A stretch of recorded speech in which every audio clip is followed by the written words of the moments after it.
அவள் ஏன் அப்படி சொன்னாள்? என் பொண்ணு என்கிட்ட வந்து இப்படி சொல்வான்னு நான் என் வாழ்நாளில் நினச்சி கூட பார்த்ததில்ல. அன்றைக்கி காலையில் 9 மணிக்கு வீட்டில் காய்கறி அரிஞ்சிட்டு இருந்தேன். அப்போ அங்கே வந்த என் பொண்ணு, அம்மா நான் இந்த வீட்டில் இருக்க விருப்பப்படலை, என்னை வேறு ஏதாவது ஒரு ஊரில் ஒரு வீடை எடுத்து இல்லாட்டி ஹாஸ்டலில் தங்க வச்சுடுங்க அப்படின்னு சொன்ன என் பொண்ணை நான் அதிர்ச்சியோடு பார்த்தேன். என் மகள் துஷ்யா வீட்டோட ஒரே பொண்ணு. அவளை பார்த்து பார்த்து கண்ணும் கருத்துமாக வளர்த்தோம். அவள் திடீர்னு இப்படி என்கிட்ட கேட்குறது எனக்கு புரியல. என்னம்மா, எதுக்காக திடீர்னு இப்படி கேட்குற என்று நான் கேட்டேன். என்னை எதுவும் கேட்காதம்மா என்றவளை ஒன்றும் புரியாமல் பார்த்தேன். என்னடா பதில் சொல்லலை என்று கேட்டேன். அதற்கு அவள், எனக்கு இந்த வீட்டில் இருக்க வேணாம், எனக்கு பிடிக்கல, நான் எங்காவது போய் தனியாக இருந்துக்கிறேன் அப்படின்னு சொன்னான். மீண்டும் ஒரு அதிர்ச்சி எனக்கு. எப்படிம்மா உன்னால் இப்படி சொல்ல முடியுது என்றேன். நான் ஏதாவது உன்னை கஷ்டப்படுத்திட்டேனா என கேட்டேன். இல்லை என்றா. அப்புறம் ஏன்? எனக்கு உன் கூட இருக்க வேண்டாம், உன்னை விட்டு தனியாக இருக்கணும் என்றா. அந்த வார்த்தை என் மனசை கண்ணாடி சில்லாக நொறுக்கியது. நியாயமாக நான் அழுதுருக்கணும். ஆனால் அதிர்ச்சியாலோ என்னவோ எனக்கு கண்ணீரே வரல. நெஞ்சை அடைக்கிற ஒரு கனமான உணவு மட்டும் இருந்துச்சு. நானோ இல்லை உன் அப்பாவோ ஏதாவது உன்னை கஷ்டப்படுத்திட்டோமா என்று மீண்டும் கேட்டேன். இல்லை என்றாள்.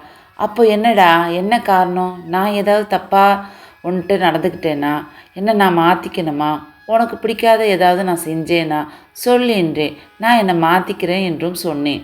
அதற்கு அவள் அமைதியாக, உண்மையில் எந்த தப்பும் இல்லை, நீ சரியாக தான் இருக்க, ரொம்ப சரியாக பர்ஃபெக்டாக இருக்க, அதுதான் எனக்கு பிரச்சனையே என்றான். நான் மௌனமாக நின்றேன்.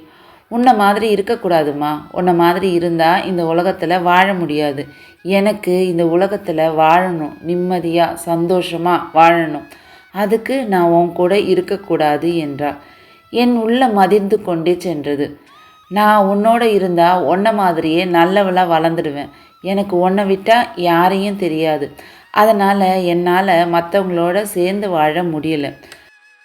பீப்புளை பிடிச்சாலும் பிடிக்கலனாலும் அவங்கள டாலரேட் பண்ணி அவங்களோட மிங்கிளாக தெரியல. என்னால் ரெட்டை வேஷம் போட முடியலை. அவள் குரல் மெதுவாக இருந்தாலும் அதில் ஒரு வலி இருந்தது.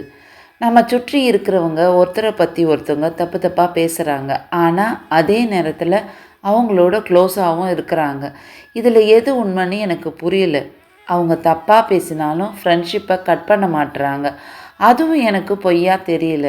இந்த வாழ்க்கையில் மனிதர்கள் ஒரு புதிர் மாதிரி இருக்காங்க. அப்படி வாழக்கூடியவர்களுக்கு தான் இந்த உலகத்தில் உறவுகளும் நண்பர்களும் கூட்டமும் அதிகமாக கிடைக்கிது. அவங்க கெட்டவங்கன்னு சொல்ல முடியாது, ஆனால் இந்த உலகத்தில் வாழும் கலையை தெரிஞ்சவங்கன்னு புரியுது. நான் உன் கூட இருந்தால் உன்னால் இன்ஃப்ளூயன்ஸ் ஆகிறேன். அதனால் நான் தனியாக போய் வாழணும், இண்டிபெண்ட்டாக. என்னோடய வாழ்க்கையை நான் பார்த்துக்கணும். என்னோடய பிரச்சனைகளை நானே ஃபேஸ் பண்ணி சால்வ் பண்ணணும். எது சரி எது தப்பு, நீ சரியா அவங்க சரியா, நான் என்னோடய அனுபவத்தால் தெரிஞ்சுக்கணும். I want to be a independent woman. So என்ன தனியாக விடுமா? அவள் மனதில் இருந்ததை எல்லாம் மழை மாதிரி கொட்டி தீர்த்தாள். நான் அவளை பார்த்து கொண்டே நின்றேன். இதுவரை என் கண்ணில் குழந்தையாக இருந்தவ இவ்வளவு ஆழமான எண்ணங்களோடு பேசுனது என்னை வியக்க வச்சுச்சு. அவள் தனியாக போகணும்னு சொன்ன கேள்விக்கு நான் பதில் சொல்லணும். ஆனால் நான் ஒன்றும் சொல்லாமல் அமைதியாக இருந்தேன். அதை பார்த்த அவள், ஸோ நீங்கள் என்ன அனுப்ப போகிறதில்ல, அதுதானே உங்கள் பதில் என்று சொல்லிக்கொண்டே அறைக்குள் சென்றாள். அதற்கு பிறகு அந்த கேள்வியை அவள் மீண்டும் கேட்கவில்லை. நானும் இதுவரைக்கும் எந்த பதிலும் சொல்லவில்லை. இந்த உலகத்தில் சர்வைவலுக்கு நல்ல மனசு ப்ளஸ் வாழ்க்கை புரிதல் ரெண்டும் வேணும். நல்லவனாக இருந்தால் மட்டும் எல்லாரோட அட்ஜஸ்ட் ஆக முடியாது. இந்த உலகத்தில் நல்லவனாக இருப்பது முக்கியம், ஆனால் அந்த நல்லதை காப்பாற்றிக்கவும் தெரிஞ்சிருக்கணும்.